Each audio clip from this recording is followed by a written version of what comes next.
Ka-Paper Awesome! Kamusta mga ka-Paper Awesome? Ngayon gagawa tayo ng cellphone stand na gawa sa papel gaya nito. Tara, simulan natin.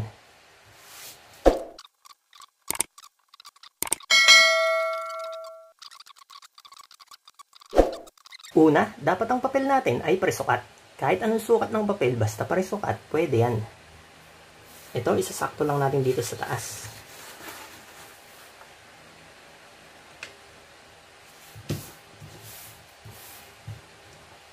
Then, balik natin sa dati.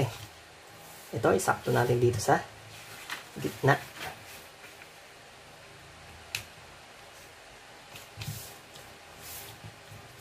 Then, rotate natin ng papel. Ito, isakto ulit natin sa gitna.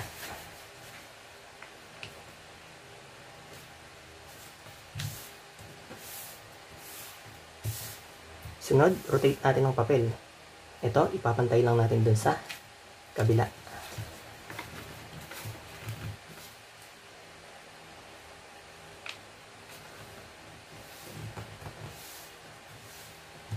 Then, balik natin sa dati. Itong gilid na to, isasakto natin dito. Sa may gitna. Yan.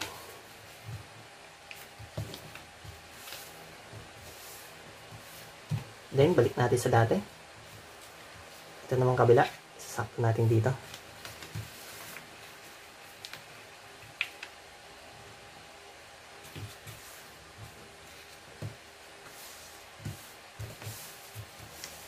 Then, balik ulit natin sa dati. Sunod, rotate natin ng papel. Ito, ipapantay lang natin dito. Yan. Balik natin sa dati. Then, ito, ipapantay din natin dito.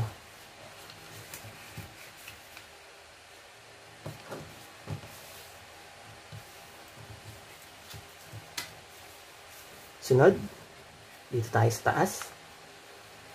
Ito, tsaka ito, pagdidikitin lang natin ng ganito. Yan. Tapos,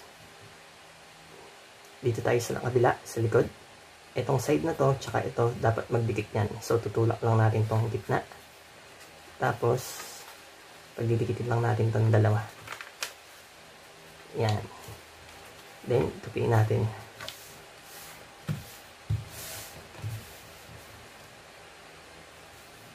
Sunod, itong dulo na to, ipapantay lang natin dito. Yan. Then, i-fold lang natin ng ayos. Then, ibalik natin sa dati. Tapos, i-open lang ulit natin siya. Yan.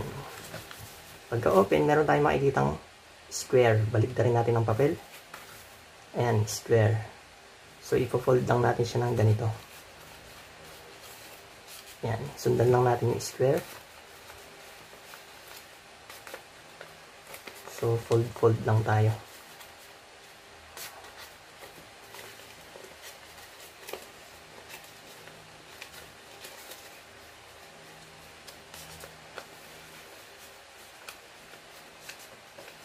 Yan. Then, balik na rin natin ang papel. Itong kaliwa, i-open lang natin siya ng ganito. So, pagka-open natin, ito, yung dulo na to, ipantay natin dito sa gilid. Yan. Tapos ito, iaangat natin itong gitna. Ito, ipapantay natin dito sa may guhit. Dapat pumantay siya dun. Yan. Pag pumantay na,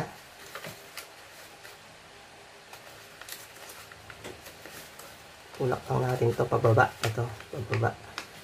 Tapos ito, lipat na natin to dito. Yan. Baba lang din natin. Kita nyo nagkaroon na siya ng triangle dito. So, sunod. Ito naman, papasok lang natin dito. Yan. Tupiin lang natin papunta dito sa loob. Yan. Tulak lang natin papunta dito sa loob. Yan, sumakto na din siya dun sa may triangle. Then, ayusin lang natin.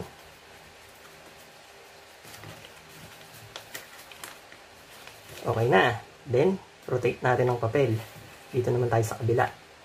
Iangat lang din natin tong kaliwa. Tapos, ito, tsaka ito, pagdidikitin lang natin ng ganito. Tapos ito, dapat pumasok sa ilalim. Yan. Pag nandun na yung dulo, ibaba lang natin to. Yan. Tapos, iangat natin to. Ito. Tapiin natin ng ganito. Tapos, baliktarin natin ng papel. Ayan na, tapos na ang ating cellphone stand. Pwede na natin ilagay dito yung cellphone, no? Kaya hanggang dito na lamang po. Hanggang sa muli. Paalam!